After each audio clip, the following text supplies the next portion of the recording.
So today I want to share my thoughts on the former president of South Africa, the current president of the MK party, Mr. Jacob Zuma, the man of the moment, the man of the match. You can like him, you can disagree with him, you can hate him, but you can never be delusional and say he's not a warrior. This man is a true warrior. This man is a man's man. This Jacob Zuma is a true leader of his community. He's a true leader of the people. People don't mind following him. People don't mind defending him. People don't mind rallying around him and behind him and going on and following his vision. This man is a true leader.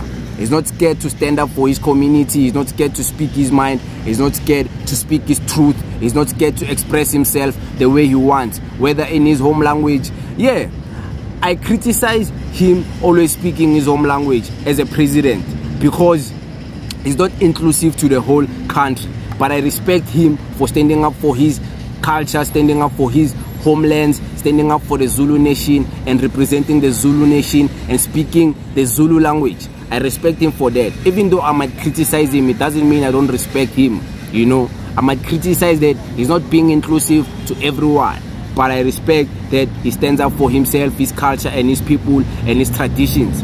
So who wouldn't respect a man like that? So I respect him. And another thing that makes me respect Jacob Zuma so much is because he's one of the people after Julius Malema who is not scared to go toe-to-toe with the establishment ANC. He's not scared to go and destroy the ANC's influence. He's not scared to go toe-to-toe, whether going to court, whether speaking his mind, speaking his truth and influencing people not to follow the ANC anymore. He's one of the people who is fighting against the ANC. He's one of the people who's fighting against enslavement. He's one of the people who's fighting against injustices in our communities. Yeah, I might not agree with everything he says. I might not be a member of the MK. I might not be his #1 true fan. But I can't deny myself the opportunity to realize how good of a man he is, how good of a leader he is, how respectful he is, how respected he is. You can't be delusional about that. Doesn't matter if you don't, you're not gonna vote for someone. You can't be delusional about the influence someone has in the community. So yeah. And I remember when the entire country literally closed and caused chaos and caused looting and created a lot of problems for a lot of factories and a lot of businesses because Jacob Zuma was wrongfully in prison. First of all, I believe he was wrongfully in prison. That's why during lockdown, a lot of people caused chaos when they realized they are locking him up. They went and looted, they went and banned malls, they went and caused havoc, they went and created more problems for the government because they were wrongfully imprisoning an old man. It was wrong because first of all he's an old man. It was wrong because he's also a former president of South Africa. What will that say about the reputation of our country? So it was wrong. It was wrong in many ways, but those two main points, it was wrong in those two main points, and it was also wrong in other ways.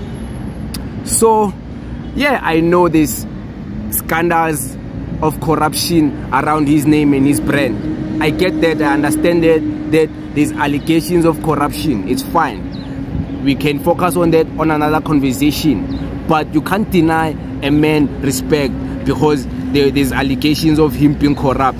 You can't deny a man the opportunity to realize and speak about how much people love him because of a few scandals of corruptions.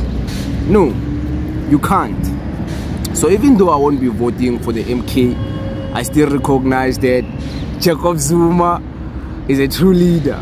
I see a man who works tirelessly for his people, for his community, for his political party. I see a man who's dedicated, a man who's consistent, a man who cares about the country. So shout out to him and everyone who doesn't know what to vote for at this current state of the country.